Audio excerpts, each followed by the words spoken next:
Hello, I'm Andy Agafangelo. I'm carrying out this video interview of Alan Campbell in my capacity as chair of the Secretariat Committee to the All-Party Parliamentary Group on Personal Banking and Fairer Financial Services. Alan, thank you for agreeing to have this conversation with me. As you know, the conversation is being video recorded. The video recording will be placed on the APPG's website and will raise awareness of it through social media. I should also mention that as well as being the chair of the Secretariat Committee to the APPG, I'm also the founder of the Transparency Task Force, which provides the Secretariat to the APPG. Alan, you're carrying out this conversation with me on the basis that you've already completed a written submission to the APPG's call for evidence about the Financial Conduct Authority. Alan, could I invite you, please, first of all, just to tell us about yourself and outline, just briefly to begin with, how you came to interact with the Financial Conduct Authority. Thank you. Thank you, Andy, for this opportunity. I'm Alan Campbell, the founder of Debt Hacker. Debt Hacker is a not-for-profit consumer campaigner focused on unaffordable loans, having assisted in some 20,000 complaints covering over 10 million of unaffordable loans. I'm also the founder of Salad Money, a FCA licensed lender which was established in 2017. I'm not a member of the board of Salad Money and have no executive responsibility for the business, which is independently managed by its board and executive. This submission is entirely independent of Salad Money, which has not been consulted. Salad Money is focused on providing affordable credit, initially to NHS workers, using open banking to assess affordability without reference to credit scores. In August 2020, Debt Hacker became aware of certain FOS decisions against SafetyNet Credit. When SafetyNet was advised by Debt Hacker of its intention to publish details of its investigation in December 2020, SafetyNet threatened Debt Hacker and myself with proceedings for defamation and conspiracy to commercially injure SafetyNet, and that threat remains encompassing this evidence submission. The SafetyNet investigation centres around what consumers understand as the SafetyNet representative APR of 68.7%.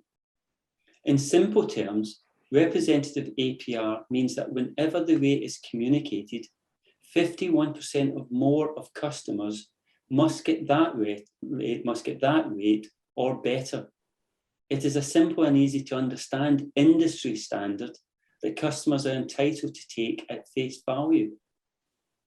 SafetyNet have confirmed through their lawyers that as part of the authorisation in 2016, the FCA raised no concerns about their calculation of the representative APR, and therefore they are under no duty to take account of the APR experienced by customers after 2016.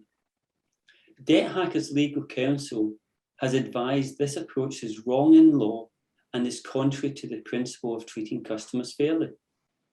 Debt Hacker estimates that since 2013, SafetyNet's audited financial statements disclose it has earned excess income of approximately £240 million on its net loan book compared with its expected income had its customers experienced a representative APR of 68.7%. It is mathematically impossible for 51% of SafetyNet customers to have received an APR of 68.7% or better, unless, of course, the remaining 49% of loans were at rates many times higher than those permitted by regulated high-cost lenders. This is not surprising when a FOS adjudication against SafetyNet decided a £600 loan over 3 years had cost the customer some £3,800 in interest charges, with the balance remaining at the end of the 3 years being £675. This equates to an APR of 942%. Debt Hacker has identified an illogical and irreconcilable conflict between the actual earnings reported in the accounts of safety net, and the public's understanding of what they should expect as a lived experience of a representative APR. The FCA responded to concerns raised by Lord McNichol, stating, an outline of our general supervisory approach and expectations around representative APRs. The FCA further stated, as regulator, it is not for us to periodically check the calculation of representative APRs. It is a firm's responsibility to have the systems and processes in place to make sure they meet all regulatory responsibilities and treat customers fairly. In other words, firms will be the final arbiter, judge and jury as to what is the fair treatment of customers, because the FCA, as a matter of regulatory policy, shall make no independent checks. The FCA face two equally unattractive versions of the truth, neither of which paint the FCA in a favourable light. Either Debt Hacker is correct, the regulations on representative APR are sufficient, but the general supervisory approach is undermined by a lack of independent periodic checks by the FCA. Or Safety Net is correct, and they are under no duty to reflect in the representative APR the actual APRs that customers should anticipate. Safety Net can charge £3,800 of interest on a £600 loan over a 3-year period without the customer being advised the anticipated APR could be 942%, an APR 14 times higher than the representative APR, which the FCA advises customers to use to evaluate the appropriateness of the loan to their circumstances. If Safety Net is correct, then the FCA must change the representative APR rules so that it fairly informs customers of the APRs they should expect. Indeed, how many FCA licensed firms are using false representative APRs? As a matter of fact, many firms do not adhere to the FCA rules. In our written submission, we listed over 30 payday lenders that have gone bust due to the unaffordable lending. Debt Hacker has no idea how many of these were trading under false representative APRs, but more importantly and shockingly, neither does the FCA, as their stated policy is not to make independent periodic checks on unaffordable lending or representative APRs. The public have the right to expect that at the very least the FCA's general supervisory approach results in a representative APR that anticipates and reflects the APRs which they are likely to experience. Debt Hacker's concerns extend beyond the manipulation of representative APRs. Salad Projects, the parent of Salad Money, commissioned the University of Edinburgh to independently report into the financial health of NHS workers who had applied for a loan from Salad Money. This report was published in January 2021 and shared with the FCA by Lord McNichol. This report provides independent evidence that the FCA's general supervisory approach is failing to protect NHS workers from high-cost, unaffordable loans. Thank you, Alan. Question number 2. What is your interest in or connection with the FCA? Debt Hacker commenced its correspondence with the FCA and the FOS in September 2020. And question number 3. Briefly describe the interactions you've personally had with the FCA. Debt Hacker's dealings with the FCA have been entirely one way. Debt Hacker has delivered documentation setting out its concerns and the evidential base for those concerns, together with detailed counsel's opinion. Other than the acknowledgement of the receipt of the documents, the FCA have been silent. Not one question or clarification has been sought on the documents, the evidence, detailed counsel's opinion, or more importantly, the University of Edinburgh report.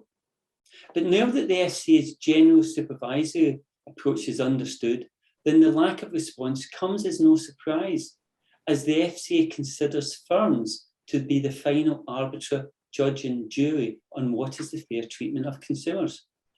As far back as 1900, a Companies Act was passed that required financial statements to be subject to an independent audit. So for over 120 years, there's been a requirement for an independent auditor, as companies, which include FCA licensed firms, have proven time and time again they cannot be relied upon to follow the rules without the independent checks of an auditor. In the light of those 120 years of experience, it is illogical for the FCA to argue that periodic checks of their regulations are unnecessary. It is important to stress that an auditor's responsibility does not extend to auditing the FCA regulations, merely that the financial statements have been prepared in accordance with the Companies Act. The auditors make no checks whatsoever that the lending is affordable or that the representative APR is fairly stated.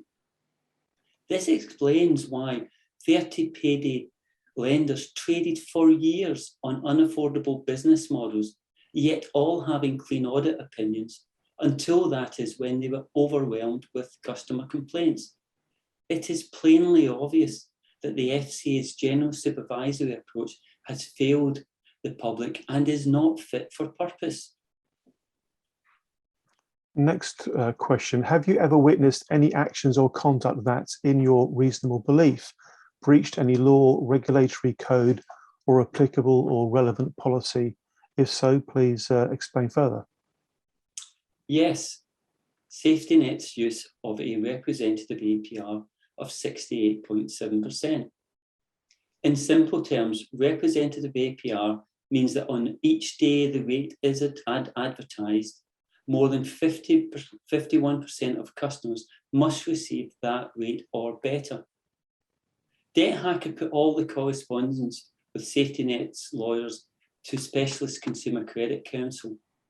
I am unable to share the exact wording of the legal arguments, as Safety Net unilaterally and without the agreement of Debt Hacker marked the correspondence private and confidential, not for public dissemination. Out of an abundance of caution, I can only provide a summary of their position. That as part of their application for authorisation, which was granted in August 2016, the FCA raised no concerns regarding the assumptions underlying or the calculation of the representative APR of 68.7%. They argue Safety Net is under no duty to take account of the APR charged and experienced by borrowers following the FCA licence authorisation. Counsel acting for Debt Hacker reviewed the detailed arguments and concluded that I consider the approach confining matters to the date when the product was approved and ignoring the actual APR being charged to borrowers for 4 or 5 years after that date is contrary to the principle of treating customers fairly, end quote. Although this was the advice of a specialist counsel, it would seem like common sense if you had a genuine desire to treat your customers fairly, as required by the FCA. Safety Net's representative 68.7% APR cannot be representative based on an assessment of Safety Net's published accounts. Safety Net's loan book balance at the end of August 2020 was circa £49 million, with earned income on that loan book almost double at 94 million. This would indicate the APR earned on the loan book was at the very least 400 to 500%. But this is hardly surprising when Safety Net charged £3,800 of interest on a £600 loan over a 3-year period, at the end of which the customer still owes £675, all advertised on a representative APR when the actual lived APR experienced by the customer was 942%. Safety Net's accounts to August 20 show that Safety Net had written off unaffordable loans of some £26 million on a loan book of 49 million, a staggering 53% of its loan book. If Safety Net are correct, then this FOS adjudication proves the representative APR definition needs to be changed by the FCA so that it informs the customer what they should anticipate as the APR can be as high as 942%. Let me repeat the facts of the adjudication to allow you to take a moment to reflect on what this meant from the customer's perspective. You take out a loan of £600 on a representative APR of 68.7%, which the FCA advise you to use to compare the loan in the market and to evaluate the appropriateness of it to your needs. Yet over a 3-year period, you are charged £3,800 of interest, suffering an actual APR of 942%, nearly 14 times the representative rate on which you selected the loan, and at the end of which you still owe £675. It is possible that this FOS adjudication represents the lived experience of tens of thousands of Safety Net customers unable to repay the 26 million of unaffordable loan write-offs. Debt Hacker cannot state for a fact if this is the case, but neither can the FCA. What is clear is that the 26 million of Safety Net write-offs will have wrecked the financial and emotional lives of those customers who were utterly unaware that there was even the slightest possibility they were entering into a loan with an APR as high as 942%. Turning now to the University of Edinburgh report published and shared with the FCA in January 2021. The University of Edinburgh independently reported on the financial health of NHS workers and the impact of high-cost unaffordable loans. This was the first time anonymised open banking records had been analysed by independent academics applying the latest data science techniques to the open banking data of some 10,000 applicants to Salad Money.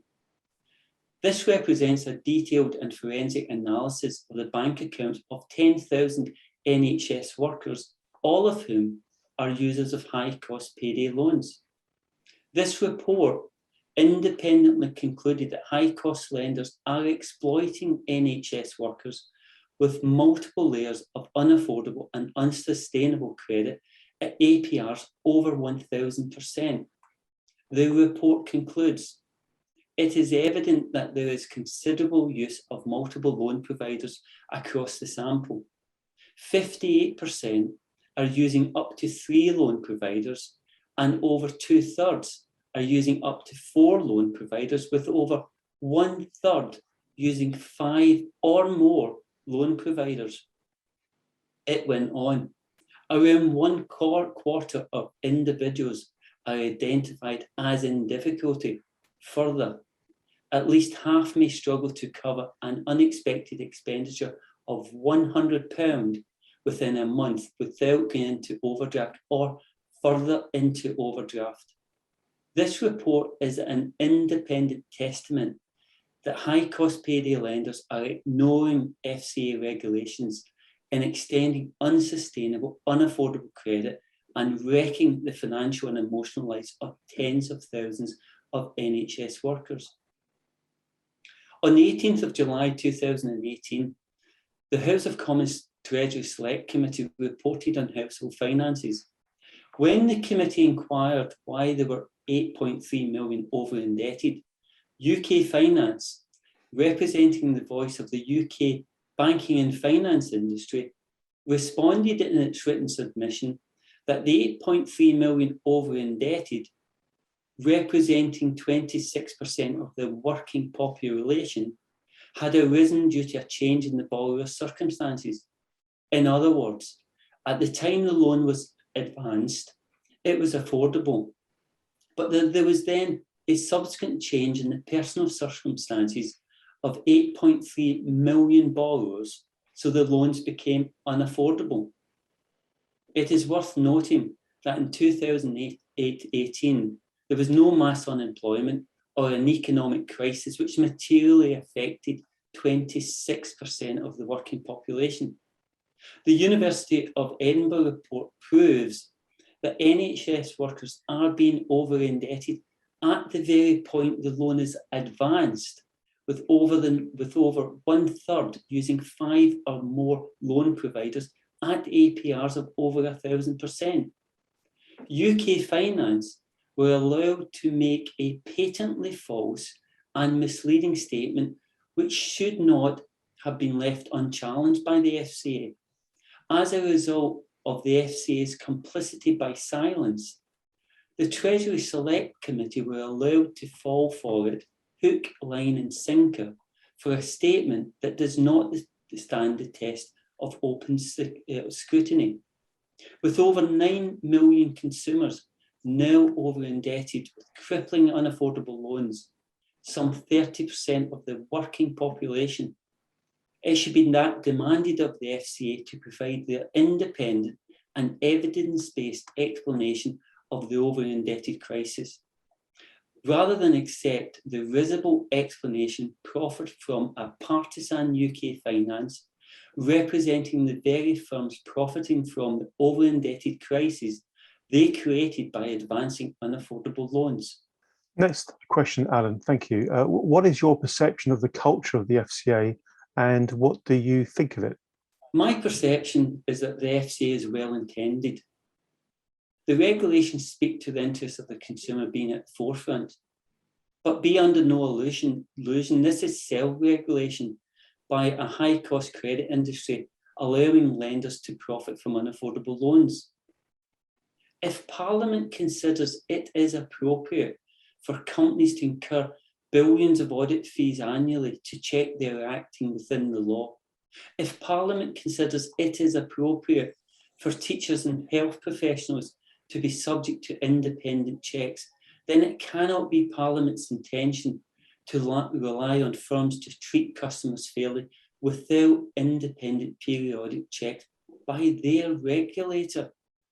I cannot think of a more basic purpose of a regulator, and therefore the FCA has failed in its core statutory purpose to protect consumers.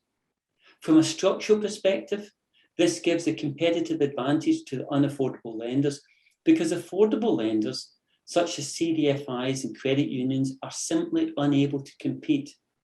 Without the intervention from the FCA, it is more profitable to advance unaffordable loans. If the regulations were operating as intended and the FCA was performing its core statutory purpose in protecting customers, then the FCA would know that the 30% of the UK working population over-indebted has arisen due to the advancing of loans that were unaffordable at the point they were taken out and not by the subsequent change in circumstances. The FCA has allowed the Treasury Select Committee to have been misled by UK Finance, and by its silence, it's facilitating the exploitation of millions of customers contrary to its core statutory purpose. Thank you again, Alan. Next question. If you could change 3 things about the FCA, what would they be? For the FCA to abandon its failed general supervisory approach of relying on firms to be the final arbiter, judge and jury as to the fair treatment of customers. Putting enforcement and periodic checks at the heart of the FCA mission so lenders know there are consequences for the breaching of regulations. To independently check that advertised APRs are fairly stated, that 51% or more of customers actually receive that rate or better. And your final question, Alan, is, are there any other comments that you'd like to make? Andy, I have a few personal comments I would like to make. The University of Edinburgh report was shared with the FCA during the height of the pandemic, when NHS workers were putting their lives on the line, with many making the ultimate sacrifice. The independent report raises serious concerns about the financial vulnerability of over-indebted NHS workers struggling in a pandemic, and was shared with the FCA in January 2021. When Prime Minister Boris Johnson referred to NHS heroes, I was under the impression that meant something, that NHS workers had earned and deserved a privileged position, as they were performing a crucial service to the nation. I naively believed that the FCA, on recognising the financial vulnerability of NHS workers, would move to action, for at the time they were working selflessly in the nation's interest. Yet the FCA failed to ask a single question on the report, despite the shocking conclusions reached by a renowned academic institution that forensically examined the bank accounts of some 10,000 financially vulnerable NHS workers. The fact that the report was sent by Lord McNichol through the Treasury to senior officials at the FCA makes this failure to react on behalf of our NHS heroes all the more egregious. The FCA advised that its general supervisory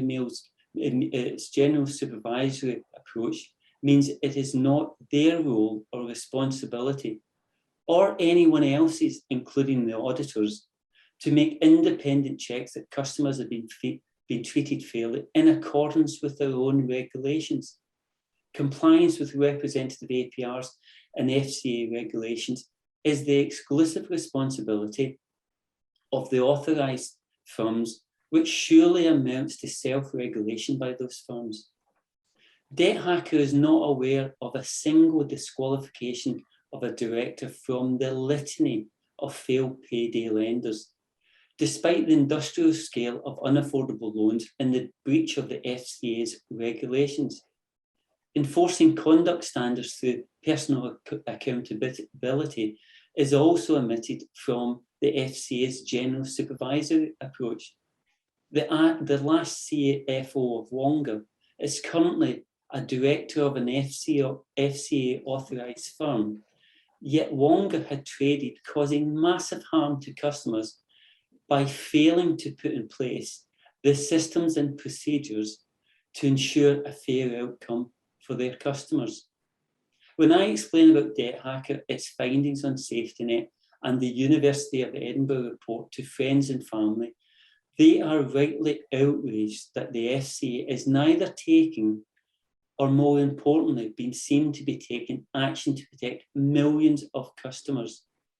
When the consequences of the FCA's failed general supervisory approach are understood in the context of the harm done to NHS workers and millions of customers, the scale of the regulatory failure is clear. A failure resulting in 30% of the UK working population, 9 million customers, now struggling to pay unaffordable loans that should never have been advanced by firms authorised by the FCA. The evidence is clear. The FCA has failed in its core statutory role to protect customers from the harm that can be caused by bad conduct in the financial services industry. Alan, thank you very much indeed. That brings to a close this video interview about your submission to the all-party parliamentary group on personal banking and fairer financial services, which, as you know, of course, is carrying out this call for evidence about the FCA, as well as your video evidence being put onto the APPG's website, Alan. So too will be your written submission, so that those who want to can also read that. Alan, we'll bring matters to a close there. Thank you very much indeed. Thank you. Thank you, Andy.